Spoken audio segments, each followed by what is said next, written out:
Dios mío, ¿por qué me has abandonado? Mateo 27, Marcos 15, 34. Es tal vez la frase más escalofriante que podemos escuchar salir de la boca del Mesías.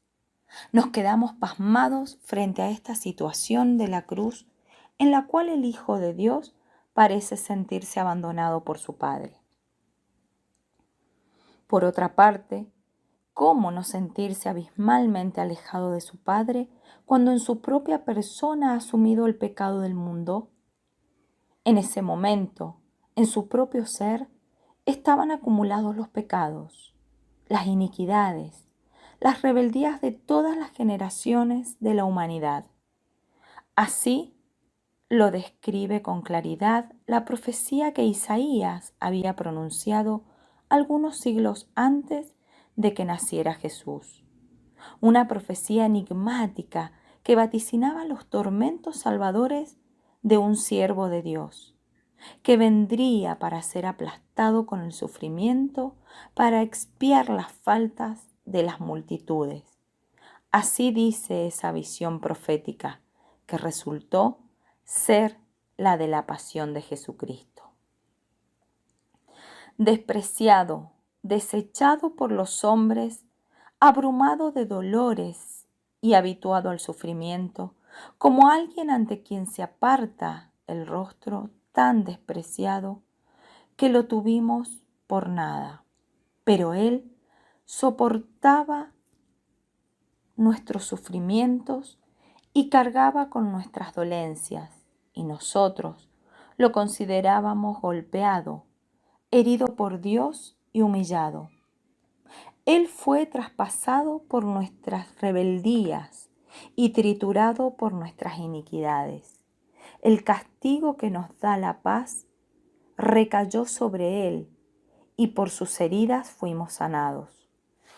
Todos andábamos errantes como ovejas siguiendo cada uno su propio camino, y el Señor hizo recaer sobre Él las iniquidades de todos nosotros. Al ser maltratado, se humillaba y ni siquiera abría su boca, como un cordero llevado al matadero, como una oveja muda ante el que la esquila. Él no abría su boca. Fue detenido y juzgado injustamente. ¿Y quién se preocupó de su suerte? Porque fue arrancado de la tierra de los vivientes y golpeado por las rebeldías de mi pueblo. Se le dio un sepulcro con los malhechores y una tumba con los impíos, aunque no había cometido violencia ni había engaño en su boca. El Señor quiso aplastarlo con el sufrimiento. Si ofrece su vida en sacrificio de reparación, verá su descendencia, prolongará sus días y la voluntad del Señor se cumplirá por medio de él. A causa de tantas fatigas, él verá la luz y al saberlo quedará saciado. Mi servidor justo justificará a muchos y cargará sobre sí las faltas de ellos. Por eso le daré una parte entre las grandes y él repartirá el botín junto con los poderosos. Porque expuso su vida a la muerte y fue contado entre los culpables, siendo así que llevaba el pecado de muchos e intercedía en favor de los culpables. Isaías 53, 3 al 12. Es una experiencia habitual para nosotros que cometiendo un solo pecado mortal baste para quedar herida o como bloqueada nuestra comunión con Dios. Un solo pecado mortal hace que se rompa la comunión con Dios.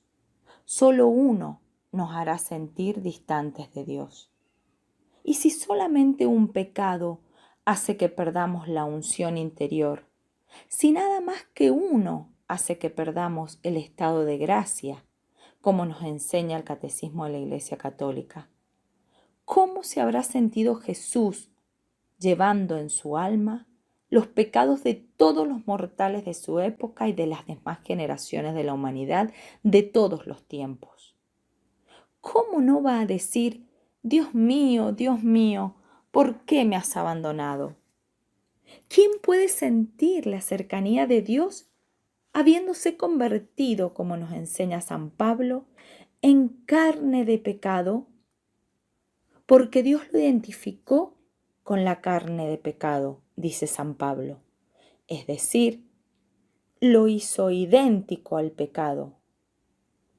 O mejor dicho, concentró el pecado en él mismo para darle muerte, para acabar con su yugo. Por eso decimos que Jesús es el Cordero de Dios que quita el pecado del mundo. Así lo presentó Juan el Bautista a sus discípulos, y el profeta Isaías lo vio como siervo sufriente. Al convertirse en carne de pecado, que ahora está clavada en la cruz, Jesús se acerca tanto a nosotros que pareciera sentirse lejos de su Padre. Mirando la cruz, recordemos todo esto y pidamos al Espíritu Santo renovar nuestro temor de Dios. No podemos convivir con el pecado. No quisiéramos perder la unción interior. No conviene que perdamos el estado de gracia. Felices quienes para las celebraciones de Semana Santa pudieran confesarse. Felices los que recuperaron la gracia y la unción interior. Felices aquellos que están pensando seriamente en confesarse y tirar abajo, por la sangre de Cristo, esa muralla que nos separa del amor del Padre. Para que los abismos se acorten, para que el puente que es Jesucristo una los dos abismos, esos que abrieron cuando cometimos un pecado grave. Y no solo nuestros pecados llevaba Jesús en su persona cuando estaba en la cruz, también nuestras dolencias, dice la profecía, y luego lo confirmará Pedro en su primera carta. Es por sus llagas que fuimos sanados, o sea, es porque llevó sobre sí todas mis heridas y con las mías, las de todas las generaciones de la humanidad, que acercándome a Jesús puedo encontrar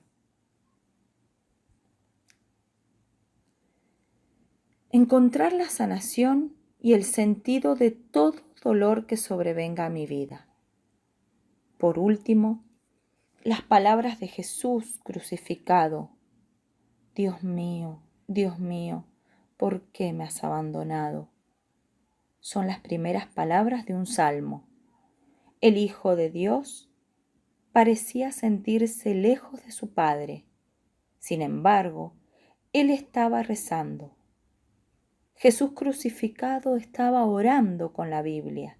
Estaba haciendo suyas las palabras del Salmo 22, que es muy particular, puesto que comienza tal cual con esa frase y termina con palabras de alabanza y esperanza. Asumiendo el dolor, Jesús reza y nos enseña a rezar en el nuestro. Rezando, aplica para sí palabras de la Biblia.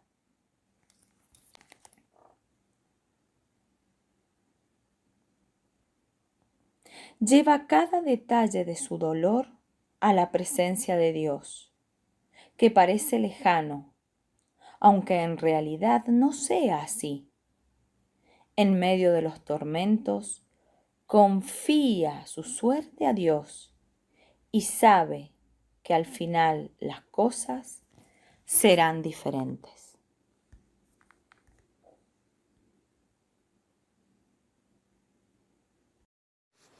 Reflexión. Comprendo que en la cruz del Señor estaban presentes mis pecados y que por eso también soy responsable de la muerte de Cristo. Jesús también cargó con mis dolencias. ¿Busco la sanación en Jesucristo? ¿En dónde y en quién sino? ¿Siento a Dios cercano o lejano en mi vida? ¿Soy responsable de confesarme de inmediato cuando cometo algún pecado grave que puede interrumpir en mí la vida de la gracia? ¿En cuáles situaciones de mi vida pareció Dios estar en silencio como lejano? ¿Estoy acostumbrado a rezar y a confiar en Dios en tiempos de dolor? ¿Encuentro en la Biblia el consuelo y la verdad a la hora de la cruz?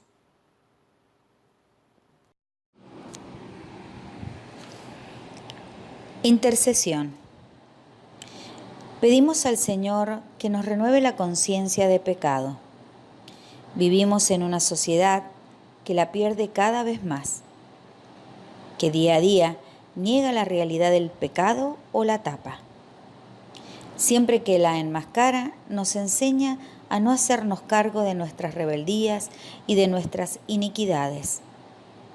Queremos ser de una mentalidad totalmente diferente, haciéndonos cargo de las cosas que hacemos mal y buscando el perdón y la misericordia de Dios como el camino de comunión con Él.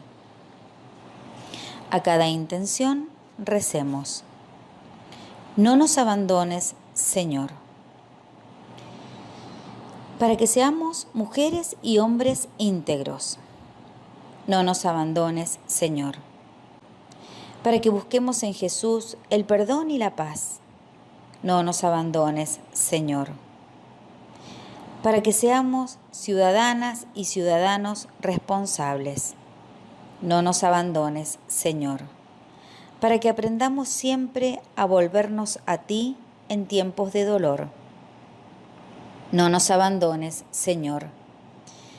Para que tengamos horror por la maldad y fervor por hacer el bien. No nos abandones, Señor. Para que no perdamos la fe en tiempos donde parece ausente. No nos abandones, Señor.